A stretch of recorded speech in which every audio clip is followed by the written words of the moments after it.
Hello friends, welcome to Akulmek Live. I'm Kanchan Verma.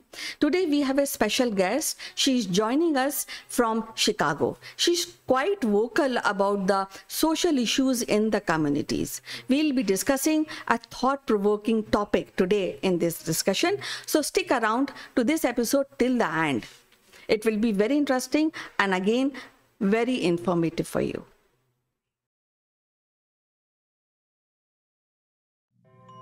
Welcome back, and today we have a very special guest with us. She's Mrs. Pramila Kumar. She is heading Radio Pani Puri internet radio channel, and she's based at Chicago. So without wasting any further time, I would like to welcome Pramila.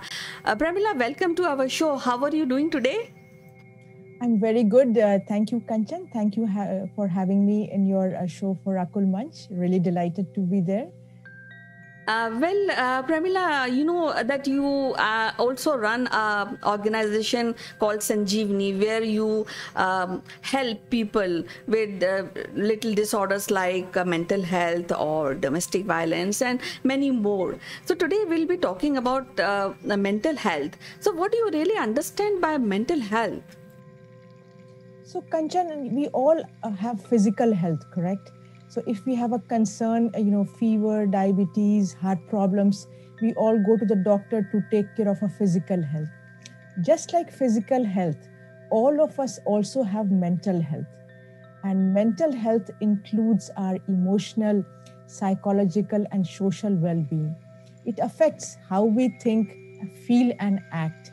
It also helps us determine that how we are able to handle stress compared to whatever is happening in the world right now. So like physical health, mental health is very important in every stage of life, from kids, teenagers, adolescents, youth, and of course through adulthood. So like physical health, and the reason I'm mentioning physical health time and again, because then it's easy for the community to understand. If it's important to take care of physical health, it's equally important to take care of your mental health. So in the course of our lives, we all go through mental health problems. Everyone has concerns. Ups and downs always keep happening in life. Mood changes will happen. Behavior will change accordingly. So important thing is how well we are able to cope up with these changes determines how well our mental health is. So actually, what happened lately, I mean, when the emergence of this COVID pandemic, we are hearing this mental health as a subject or as a disease more often. I'm sure that this mental health must be there before also, but now Absolutely. It has come in a forefront. So actually, I just want to know how we really recognize or how we know that this person is suffering from mental health issues. So mental health conditions are complicated. They are not very simple as physical health. And there are many contributing factors, environmental, organic, or genetic. And definitely COVID-19 for the past 15, 16 months has had a major effect on us. So, when we are not well, supposing someone has fever, how do we understand? Maybe we will take the temperature. We can feel that this person is having, the body is feeling very hot. So those are some visible symptoms. But when someone goes through mental health concerns, or if they have a mental health problem, the symptoms aren't very visible upfront.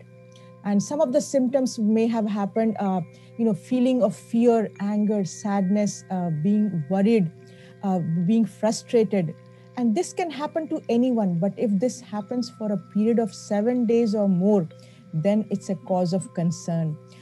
Changes in appetite, energy, desires, or interest. Sometimes people start eating a lot, and sometimes people just do not want to eat at all. Difficulty, concentrating on making decisions, sleeping a lot, sleeping really less, having nightmares, physical reactions such as headaches, body pain, stomach problems, skin rashes, feeling hallucinated, hearing voices in your mind, feeling lazy, inability to do normal chores. These are some symptoms which as an indication of a mental health concern. But again, one concern I would like to say that someone going through this should at least observe it for at least 4 days to a week to say, let's go to a doctor and visit someone. Well, it's really terrible, somebody who's suffering with these conditions, because I've heard that you are master of your own body and mind. And here we have a disease which is called mental health, and which is emerging very fast, even in children. Now, what is the remedy for this? One of this is awareness and recognition to decide, if I'm not well physically, I will seek help immediately. I'm going to take medicines. If I recognize any of these symptoms of a mental health, it's always good to talk it out.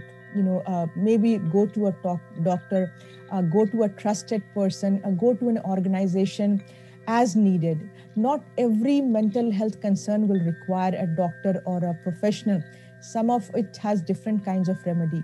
But the important thing is to understand it's okay that I have a mental health concern. It's not a taboo. It's not a stigma. I'm not weak just because I have a mental health concern. So, Kanchan, that is the biggest thing which people should recognize. The moment they recognize, support is always there. Well, actually, yesterday we have discussed about how yoga can help in mental health issues. So I think that is also one, and I also feel that the awareness, as you mentioned, that it is very, very critical to have awareness about the mental health and how to really rectify this issue. So now in community basis, what we can do as a community for the person who is suffering, and is this mental health is curable? Can it be cured? I'm just going to start with your last question. Is it curable? It all depends, when someone has started getting help. And it's not, the cure is not instant. It takes a period of, a treatment, and it could be psychotherapy, it could be any kind of treatment. But the first thing is to recognize and say, I have a problem. Let me give you an example, Kanchan. Deepika Padukone is a very big actress in India, a very well-known face. She was also suffering from mental health concerns when she was a young woman. She went ahead and got the help to be treated. So some of the things what we can help the community, Kanchan, is to accept the person, to listen to the person, help them cope with the different stresses of life. COVID is there. What can we do? Can we cure the COVID overnight? No. What we can do is offer emotional support, provide help to the community by medical supplies, food, etc. And then we should also try to make meaningful contributions. Some of the other things what we can suggest is get professional help as soon as possible if you think you need it. Being connected with others, staying positive, being physically active. Yesterday was International Yoga Day. Mindfulness, physical exercises, helping others, getting enough sleep, getting good nutrition. These are some of the things which can at least improve mental health concerns. Well, and the last, I just want to ask you a very critical question. Is that children which are kind of they are in the house, they can't go out, they have no social intermingling, and there are a few children who really face they face vacuum, they face not meeting people, and all the time glued to online studies. And so I think what we can do, if really children or one of these out of one child falls into this kind of disease of mental health, anything you can suggest for the parents to really do for their children? Yeah, we realized, Kanchan, the last 15 months have not been the best. Parents are also working, they're at the home, kids are there, there's no interaction with anyone, and it has taken a toll on everyone. So these are some of the recommendations, especially for parents, because if parents can do it, it will help the children. Take breaks from watching or reading to news stories, give a break, because the more you listen, the more of this news affects you and causes negative concerns, symptoms. take care of your body, play with the children, board games, not TV, no computer games. If it's allowed to go outside the house, for a walk or go into the terrace somewhere, do that. Talk to them, play cards, try to eat healthy food, and tell the children that they should explain to the children what the situation is. The truth, always the truth. Even if the parents think that the child will be affected, but it's always recommended to tell the truth. This is COVID, this is happening, people are being affected, we will get the vaccination, we will put on the mask. If the children know the reality, they are much better prepared to cope up with this concern. Again, in the house, avoid any altercations, arguments with the couple, with mom and dad.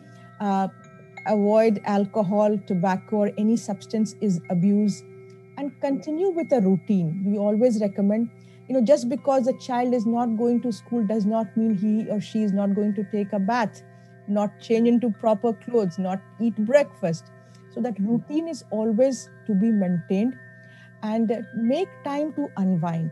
Turn off the TV, cell phone, turn off the Wi-Fi at 8 o'clock at night. No Wi-Fi at home. So that is a time to unwind. And also we all strongly recommend, because everyone is in isolation, let the parents, the child connect with themselves and also with the extended family. So this way, at least, Kanchan, we've seen, there are some improvements, and kids feel better, parents feel better. Pramila, it is always lovely to talk to you, and we'll be meeting in our next episode with another topic which will be thought-provoking for our audience. Till then, bye-bye, and you take care. Thank you, Kanchan. Thanks for having me. Everyone, take care. Masks still important.